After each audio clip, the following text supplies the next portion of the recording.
Hello again, everyone. Scoons Comics here with another exciting, thrilling comic book haul! Alright, so no Marvel Comics this week. I'm realizing it's been several videos. I love Marvel. I love Bronze, Silver Age, Marvel, Copper Age. I love it. I got nothing. Looking at my stack of books, I got no Marvel to show. But I got some fun DCs, I got some Image comics, I got some Valiant comics, I got some random stuff. So, let's just jump right into it, shall we? I started collecting comics, Death of Superman. So that storyline and the subsequent storylines, Funeral for a Friend, which dealt with the immediate aftermath of Superman dying, and the Reign of the Supermen, where various doppelgangers assume the mantle of Superman, and then eventually Clark Kent came back from the dead. I enjoy those series a great deal. I have them in trade paperback. I have the run, the single issues, but now I'm trying to, whenever I can, I try to upgrade, get a little bit nicer copies if I find them. So on the cheap. I'm never going to spend any money on these. Dirt cheap. But I also want to try to collect. A lot of them had multiple printings. I would like to get the newsstand versions and the direct market comic shop editions. These are just things, if I'm digging through the quarter bins and I come upon them, yeah, I'll pick them up. So to that end, I got Justice League of America number 70, Funeral for a Friend. This is the newsstand edition. So we got the barcode in the corner here, newsstand edition. Very cool thing to find in the cheap bin of the local comic shop.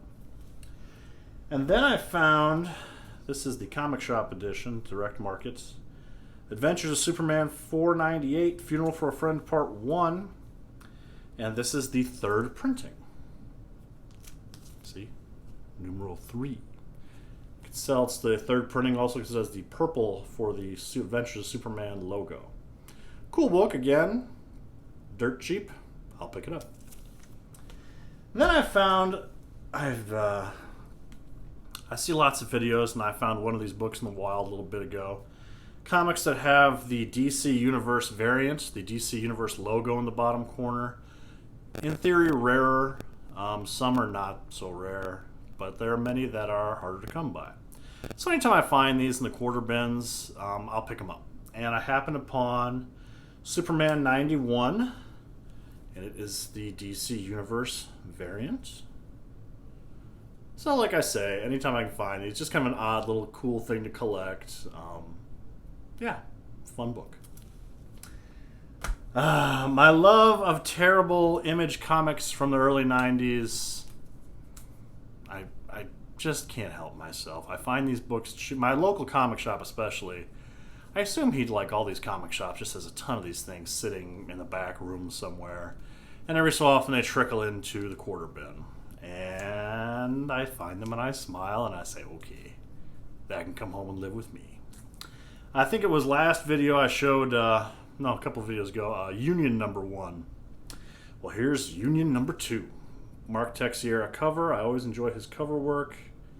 Cool looking cover. That's about all I can say for this book. Haven't read it yet, so maybe it's genius, but I don't think so. Union. And then Union number 3. Beautiful Mark Texiera cover. Again, I can't really recommend the early Image comics, but they're fun. The nostalgia. I love them. And one more Image comics. Mike Grell, who I really do enjoy as a storyteller. Here's his Shaman's Tears number 2. So, just some Image fun. This is nothing I bought this week or last couple of weeks, but it'll make itself evident here in a second. I wanted to show this off real quick. Dan Jurgens, as I've said before, one of my favorites comic creators, writer, artist. I enjoy Dan Jurgens. Years ago when I was a kid, I ran into him at what was then the Chicago Comic-Con before it became Wizard World. And I brought him a stack of comics to sign, which it wasn't even his signing time. I saw Dan Jurgens wandering about the convention hall, and I accosted him with my backpack of comic books. and I made him sign like half a dozen books. And I'm sure he was thinking that he's going to try to. Maybe he wasn't. Like, I always fear he thinks I was trying to sell those books then with his autograph on them. I just didn't know which cover I wanted him to sign, so I gave him, like, I brought a bunch of books for him to sign because Dan Jurgens was my favorite at the time. Anyway, this is Solar, Man of the Atom, number 46, newsstand edition, signed by Dan Jurgens. Newsstand. So yeah, it's cool. But so I enjoy, he did a run on Solar.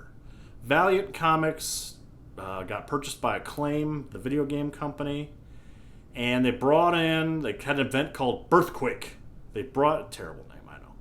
They brought in all these big name creators to spice up their books, to see if they can get some sales going. And Dan Jurgens was one of them, and he was on this book, Solar, like for 6 issues. And he became the writer, but he was only the writer-artist for 6 issues.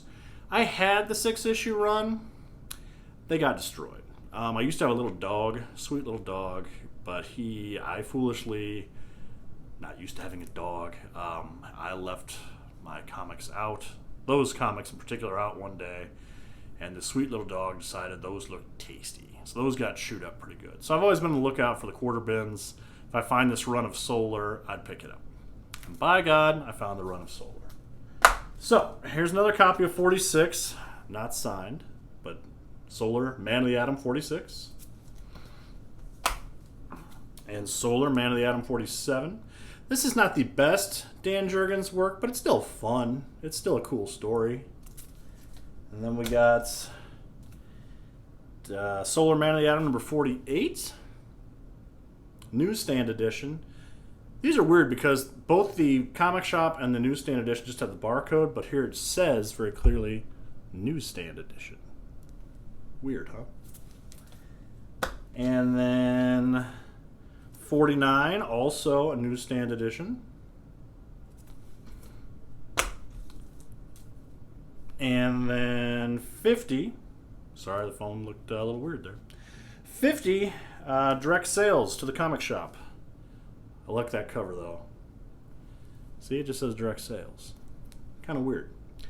But, yeah, happy to find this run on the cheap. Dan Jurgens, can't go wrong.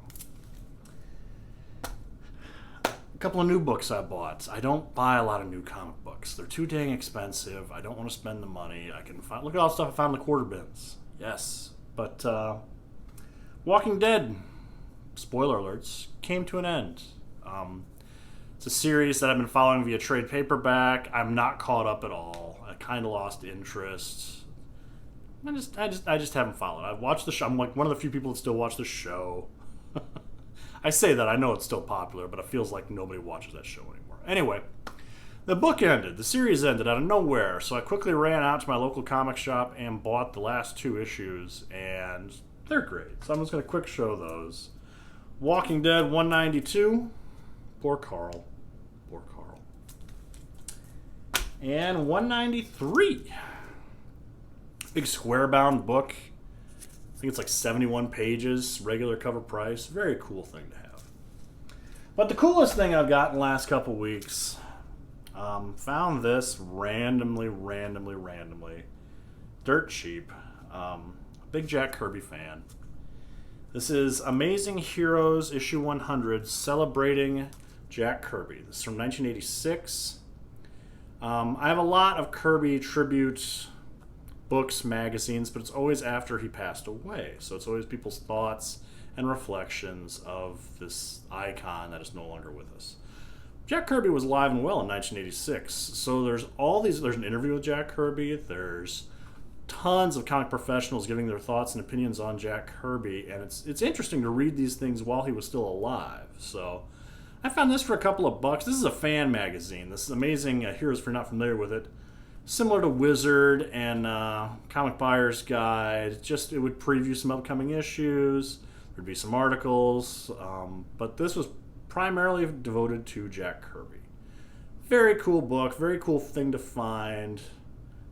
Be on the lookout for it. Amazing Heroes issue 100. And that's what I have. Again, no Marvel. No Marvel. Sad. But that's what I got this week, people. Thank you so much for watching. Like, comments, thumbs up. Yes. And I will see you all next week, maybe with some Marvel books. We'll find out. Have a good day.